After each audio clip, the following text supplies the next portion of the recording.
자, 여러분 반갑습니다. 수능 9월 가르치는 방동진 선생님입니다. 소개해 주시죠. 안녕하세요. 저는 방동진 선생님 현장조교 3년차 예은조교 팀장입니다. 그렇죠. 팀장님이십니다. 제가 승진시켰어요. 자, 아무튼 자, 올해 2023년이 드디어 밝았습니다. 2023년의 첫 번째 영상입니다. 올해 영상도 처음은 무조건보다 기출 분석 어떻게 할까라고 하는 부분을 가지고 왔습니다. 또한 저희가 이번에 또 그 현장 학생들이 하고 있는 기분 만점 또 새로운 분석 노트가 나왔습니다. 이 분석 노트를 토대로 해서 어떻게 기출 분석을 잘 할 것인가라고 하는 것을 우리 예은조교님께서 예은조교 팀장님께서 잘 설명해 드리도록 하겠습니다. 자, 물론 이 기분 만점 교재를 현역 때도 쓰셨죠? 네. 제 수업 드릴 때 쓰셨고, 네네. 많이 좀 리뉴얼이 됐고요. 많이 업그레이드가 된 요 버전도 설명해 드릴 겸 여러분이 어떻게 공부해야 될 것인가, 그리고 기출을 도대체 어떻게 할 것인가, 이런 부분에 대해서 맞춤 설명을 해 드리도록 하겠습니다. 한번 가볼까요? 소희비, 찬란한 너의 1교시 왜 이게 뭐예요? 이게 저희가 숙제를 제출하면 저희가 잘했다고 도장을 도장을 찍어주는- 빵 네. 찍어주는 거예요. 그렇죠. 참 재밌네요. 여기 기출이 분석하지 않는데 만점이 자격이 없다. 이건 맞는 말이죠. 그렇죠. 이 표지도 직접 만드신 건가요? 네. 어떤 일이 있었냐면 인스타에다 이거 투표까지 했어요. 어떤 게 좋을까요? 라는 투표까지 해갖고 만들어준 표지입니다. 넘어가 볼까요? 기출 분석을 하기 전에 앞서 예. 수능 국어에서 가장 중요한 컨텐츠가 뭘까요? 벌써 답은 나온 것 같지만, 자, 뭐죠? 바로 4번 기출 문제집입니다. 그렇죠. 기출 문제집입니다. 저희 우리 설비국어연구소에도 이 기출 문제집을 하나 발행을 했죠. 서점 가면 가장 예쁜 표지 찾으시면 돼요. 제가 이 표지 보면서 잘 만들었다. 그렇죠. 사막은 무슨 의미입니까? 무슨 생각도 해봤지만 요 N 기출, 우리 기출 문제집도 있습니다. 자, 그런데 저희가 소개시키고 싶은 것은 N 기출에 대한 영상은 또 따로 저희 유튜브에 있고요. 어떻게 기출 분석을 할 것인가, 요거 부분이에요. 분명히 선배들이나 아니면 친구들이 기출 분석이 중요하대, 심지어 기출 분석이라는 강좌들도 인간 강사들이 꽤 많이 사용하고 있습니다. 도대체 기출 분석이 뭐길래 그럼 스스로 할 수 없는 것인가? 스스로 할 수 있다 이거죠. 바로 이 스스로 할 수 있는 방법을 우리 예은 조교 팀장님께서 알려주실 겁니다. 말씀해 보시죠. 네. 저희가 현장에서 쓰고 예. 있는 기분 만점 교재를 통해서 기출 예. 분석을 어떻게 해야 될지 알려드리겠습니다. 자, 우선 첫 페이지를 딱 넘기면, 이 교재 이렇게 넘기면요, 뭐가 나오냐면 이런 식으로 뭐 분석 예시도 있지만 뭐 방법 이런 것들 딱 나오는데요. 한번 볼까요? 먼저 자기가 어떤 기출을 분석했는지 적고 그리고 이렇게. 점수와 등급을 적어줍니다. 자, 11월이라는 건 뭐죠, 그러면요? 수능을 분석하죠. 그렇죠. 우리 기출이라고 하면요, 아시겠지만 교육청 기출이 있고요. 교육청은 서울시 교육청, 부산시 교육청, 경기도 교육청, 인천시 교육청. 고3 같은 경우는요, 서울, 그다음 뭐였죠? 경기. 서울시를 언제 보는지 아세요? 3월달에. 3월달에 보고요. 4월달에 경기. 경기도. 그렇죠. 기억하시네요. 그럼 7월이 뭔지 아세요? 바다가 있는 데예요. 부산? 가까운 바다예요. 가까운 바다 어디 가요?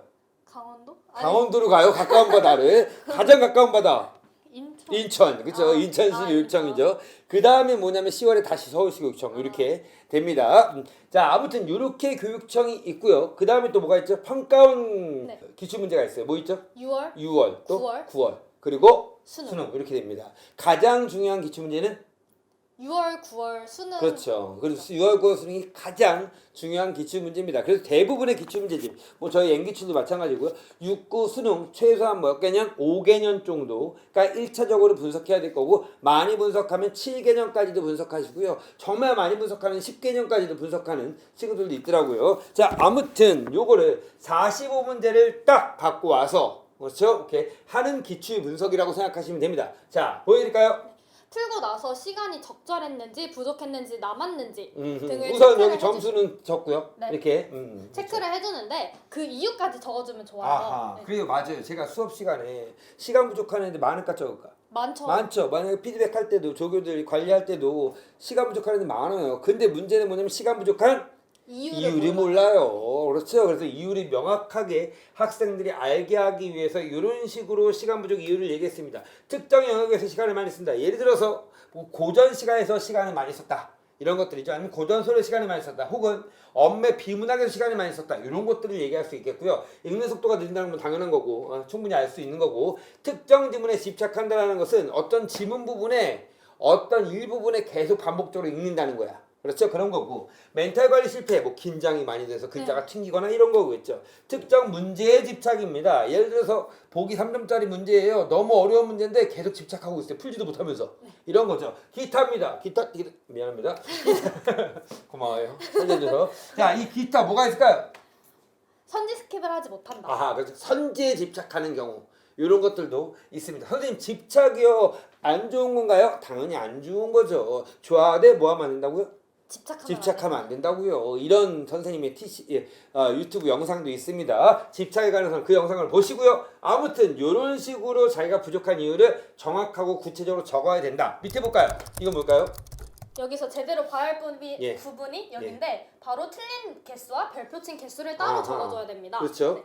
별표를 치지도 않았는데도 틀린 문제는 뭔가 문제가 있다는 거예요. 그렇죠. 별표를 치고 틀렸다는 건 내가 뭔가 문제의식이 있어서 별표 친 걸 거 아니야. 근데 별표를 치지도 않고 틀렸다 이거죠. 네. 그런 부분을 실수라고 생각하고 넘어가면 이제 문제가 생깁니다. 우리가 가장 직관적으로 예시를 들어보자면 2 더하기 3이 뭘까요? 5죠. 그쵸.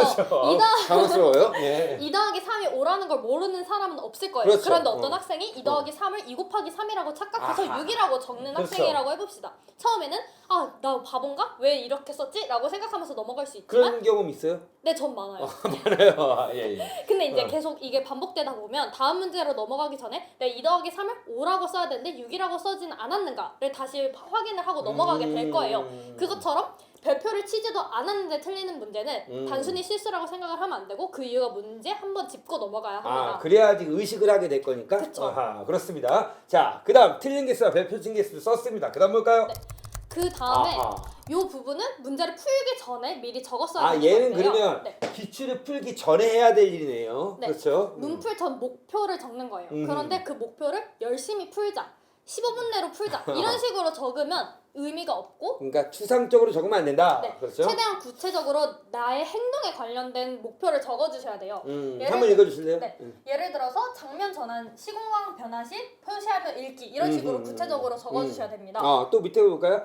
지문도 캐시 핵심안을 메모하면서 내용 정리한다 이거야. 그럼 메모가 없으면 잘못 읽은 거겠네. 그렇죠? 메모도 해야 되고 또 정답의 근거가 나오면 선지 스킵하기. 내가 왜 붙냐면요, 막 몸을 이렇게 뒤로 가셔도 돼요. 충분히 나옵니다. 알았죠? 자, 정답의 근거가 나오면 선지 스킵하기 이런 것들이 목표로 설정됐습니다. 그 다음 오른쪽 볼까요? 이거 뭘까요? 그렇다면 이제 풀고 나서 내가 이걸 제대로 실행을 했는지 달성 여부를 체크를 해주셔야 됩니다. 달성 여부를 체크한다. 그럼 이거에 하는 목표는 결국은 수업 시간에 배운 거거나 인강이 듣고 배운 것들에 대해서 뭐 하고자 한다? 체화하고자 한다 이거죠. 이게 정말 중요해요. 학생들이 강의를 되게 많이 들어요. 근데 불구하고 체화가 안 돼요? 체화 연습을 안 해봤으니까. 강의만 딱 듣는다고 어떻게 체화되겠니? 이 사람은 강의 경력 20년 이상이고 정말로 학생들이 많이 가르쳐갖고 지문을 줄줄줄 잘 읽는데 왜 나는 안 될까? 선생님은 저렇게 잘하는데 이거야. 알았지? 포인트는 뭐다? 체화에 대한 것들을 명확하게 잡아야 되고 이것들을 체화 제대로 했는지 안 했는지 반복적으로 점검을 하셔야 된다는 얘기입니다. 자, 다음 가볼까요? 그 다음으로는 시험 전체 총평을 적는 거예요. 전체 총평입니다. 이제 숙제를 검사를 하다 보면 애들이 부족한 세 가지는 그렇게 잘 채우면서 잘한 세 가지는 항상 비워오는 친구들이 많아요. 그렇죠. 그런데 분명히 잘한 것도 있을 텐데. 네. 그래서 이제 자기 뭔가 동기부여가 되고 자신감을 향상시키기 위해서라도 적으시고 그리고 여기다가 적은 잘한 세 가지는 유지할 수 있도록 노력을 하셔야 됩니다. 그렇죠. 부족한 세 가지. 부족한 세 가지는 이제 그 다음 문풀전 목표에 적어서 다시 한번 내가 할 수 있도록. 그럼 여기 검토를 할 때 근거를 확인하자고 감으로 정답을 결정하는 고친 것이 틀렸다. 그럼 이거 이제부터 뭐냐면 정답을 고칠 때는 반드시 근거가 확인돼야지만 고친다. 이런 식으로 목표를 쓰겠네요. 그쵸. 그렇죠. 그 다음에 한 가지 팁을 드리자면 책상에 잘 보이게 포스트잇에 적어서 붙여놓는 거예요. 내가 계속 이거에 대해서 부족했지 하면서 계속 의식할 수 있게. 좋네요 이거는요. 예. 그 다음은 꼼꼼하게 선지 분석을 그래서 해주시면 선지 됩니다. 분석이 이 정도까지는 해줘야 된다라는 걸 보여드리는데요. 네. 자, 우선 첫 번째는 뭐죠? 먼저 틀린 또는 별표친 이유를 적어주시고 아하, 예. 그 다음에 앞으로 이 이유를 바탕으로 어떻게 해야 틀리지 않을 것인지 행동 강령을 적어주시면 됩니다. 아하. 예를 들어서 적절하지 않은 선지에서 완전히 틀린 선지가 나오면 헷갈린 선지는 체크만 하고 넘어간다. 그렇죠. 이런 식으로 어허. 행동 강령을 적어주는 거죠. 아하. 그리고 이제 분석해야 할 선지는 세 가지예요. 정답 선지, 내가 고른 선지, 매력적 오답 선지. 이렇게 세 매력적 가지. 오답 선지가 뭐예요? 이제 매력적 오답 선지는 정답 선지는 아닌데 많은 학생들이 이제 정답이라고 착각하고 고른 선지예요. 그렇죠. 여기 보시면 해설지 보면 선택지의 비율들이 이렇게 다 나와 있어요. 선택 비율들이. 그렇죠. 선생님 뭐 현장 학생들 그 자료에도 들어가 있고요. 이렇게 미래행 같은 경우도 이렇게 선택 비율이 나와 있습니다. 그런 것들을 조금은 살펴봐라 이 말이죠. 그걸 보고 만약에 매력적 오답이 몇 퍼센트 정도냐면 15%에서 넘어가는 것들. 그런 것들이 매력적 오답이라고 볼 수 있습니다. 그것도 분석한다. 네. 분석이라는 것은 근거를 뭐 하는 거죠? 찾는 거죠. 찾고 자기 힘으로 적어야 돼요. 맞아요. 꼭 그런 애들 있죠? 말해주세요. 해설지를 보고 그대로 해설지에 나와 있는 근거를 적는 친구들이 그러시면 있습니다. 안 돼요. 알았죠? 자기의 사고로 하셔야 됩니다. 그게 중요하다라는 거 꼭 말씀드리고요. 또 말씀해 그리고 주시죠. 여기서 지문에서 자기가 직접 근거를 찾아서 그 근거를 적어주는 것도 좋지만 내가 이 문제를 이 선지를 왜 골랐는지 근데 이 선지가 왜 틀렸는지 자기 사고에 관련된 걸 적어서 주셔도 좀 도움이 될 것 같아요. 예, 됐습니다. 이건 뭘까요? 그 다음으로는 독서 지문 구조를 분석하는데 독서 지문 분석입니다. 네, 이걸 좀 자세히 살펴보도록 예, 하겠습니다. 어허. 먼저 중심 화제를 적고 문단별로 내용을 정리를 해보는 거예요. 근데 이 내용 정리를 나만의 방식으로 내가 이해한 대로 적어주는 거죠. 보험료 납부, 하고 발생, 보험금 지급 이런 식으로 자기 나름대로 적는 거죠. 그러니까 지문에 있는 내용을 그대로 갖고 와서 적는 것이 아니라 그쵸. 그래서 자기 나름대로 도식화를 시킨다는 거네요. 조금은 네, 그렇죠? 이걸 반복하다 보면 나중에 이렇게 따로 하지 않고 그냥 막 딱 줄글을 읽을 때도 나만의 방식대로 머리에 이해가 그렇죠. 바로바로 되는. 이게 진짜 중요한 거예요. 학생들이 이런 말 합니다. 이거 지문 분석 왜 해요? 이런 식으로 얘기하는데 결국 사고를 정리하는 과정. 그렇죠? 그 부분이 핵심이다라는 거 말씀드리고요. 네. 그리고 요 옆칸 옆칸 이거 뭐죠? 제가 이번에 강력하게 주장해서 맞아요. 이 이게 책에 추가된 원래 건데 작년까지 없었어요. 근데 이번에 우리 예은 실장님께서 팀장님께서 네. 강력하게 주장한 겁니다. 이거. 나만의 독해 포인트를 적는 거예요. 아하. 봐봐요. 자, 어떤 식으로 독해해야 할지 정리를 하는 건데 예. 예를 예. 들어서 처음에 중심화제 잡기. 어허. 어떤 학생들이 그렇죠. 뭐라 했냐면 저 여기부터 여기까지 다 읽었는데 모든 내용이 이해가 가요. 근데 그래서 뭘 원하는지 모르겠어요. 이렇게 말하는 그러니까 그 전체에 대한 내용이 정리가 안 된다는 거네. 이해는 됐는데 정리가 안 되는 거죠. 그렇죠. 그래서 예를 들어서 개념 정의가 나오면 개념 정의를 이용해서 중심화제 잡기 어허, 이런 식으로 그렇죠. 독해 포인트를 잡는 거죠. 그리고 두 번째로 오독 포인트 주의하기. 예를 들어서 보험금 vs 보험료 이렇게 비슷하게 생긴 헷갈리는 낯선 단어들을 그렇죠. 주의해서 이거 보자. 헷갈려요. 맞죠? 네. 그리고 세 번째 유기적 독해 정리하기. 이처럼 이와 같이 이런 지시어가 나오면 이게 뭘 가리키고 있는지 이런 거를 주목하면 읽기. 그러니까 요거는 어떻게 보면 자기의 방법들을 좀 정리하는 거네요. 지문을 그쵸. 읽으면서 어떤 어떻게 보면 식으로 이것도 읽을지. 수업 시간에 배운 거를 체화한다는 관점도 되겠네요. 맞아요. 그렇죠. 그리고 좋습니다. 마지막으로 문제 출제 포인트 잡기. 어허. 문단 전체가 A 이런 식으로 규정이 된다면 그렇죠. 반드시 해당 문단 전체를 이용해서 해결하는 문제가 나올 그렇죠. 테니 그럼 주의해서 요거는 읽자. 조금 이런 식으로. 가 부분 여기 뭐 이렇게 묶여져 있으면 좀 천천히 읽거나 이렇게 하는 부분이 있어야겠네요. 네, 이런 식으로 독해 포인트까지 정리를 해주고 계속 얘도 생각하면서 이런 식으로 읽어야겠다를 계속 의식해 주셔야 그렇죠. 돼요. 요거를 뭐 전체 지문을 다 할 수 없다면 한 세트에서 가장 어려웠던 지문만 해도 꼭 분석을 해라라고 네. 말씀을 드리고 싶습니다. 예. 여기까지 끝나고 나면 영역별로 자기가 어느 부분이 문제점이었고 그리고 어떤 식으로 해결해야 될지 문제점과 해결책을 적는 거예요. 문제와 해결책입니다. 이번에는. 이제 뭉뚱그려서 적지 말고 영역별로 선택 과목, 문학, 독서, 실전 그렇죠. 이렇게 나누어서 세세하게 본인의 문제점을 적으시고 좀 자세하게 보자면 여기 보면 이건 문학이에요. 답의 근거를 확인하지 않고 계속 선지 스킵한다.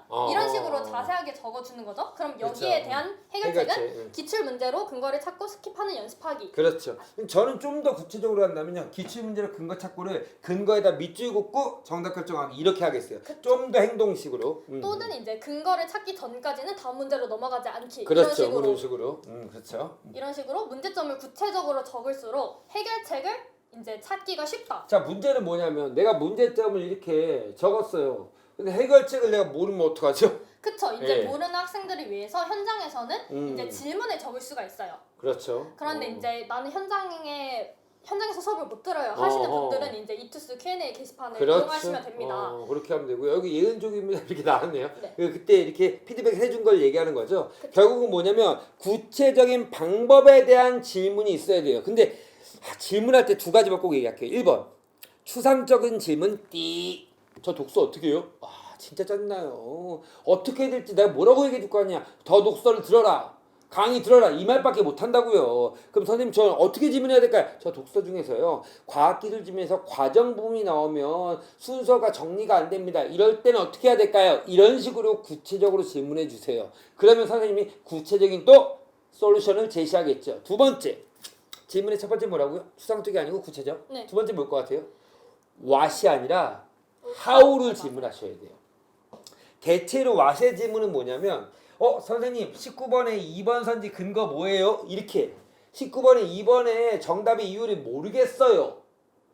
정답의 이유는 무엇입니까? 이 질문한단 말이야. 그렇게 하지 말고 선생님 제가 19번에요. 2번 선지와 4번 선지가 두 개 남았는데요. 이렇게 선지가 두 개 남을 때 저는 어떤 행동을 해야 될까요? 어떻게? 이렇게 나와야 돼요.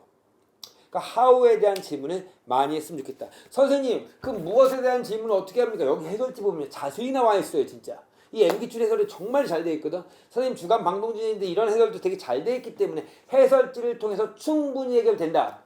중요한 건 뭐다? how다. 그 부분을 꼭 명심하셨으면 좋겠습니다. 됐죠? 오케이. 자, 우리 여기까지 말씀드리면 되나요? 네. 혹시 기출 분석하면서 학생들이 가장 많이 질문하고 이런 것들에 대한 거거나 아니면 당부해주고 싶은 말씀 혹시 있으신가요? 이거 지금 돌발 질문이에요. 머릿속에 지금 굴리고 있을 거예요.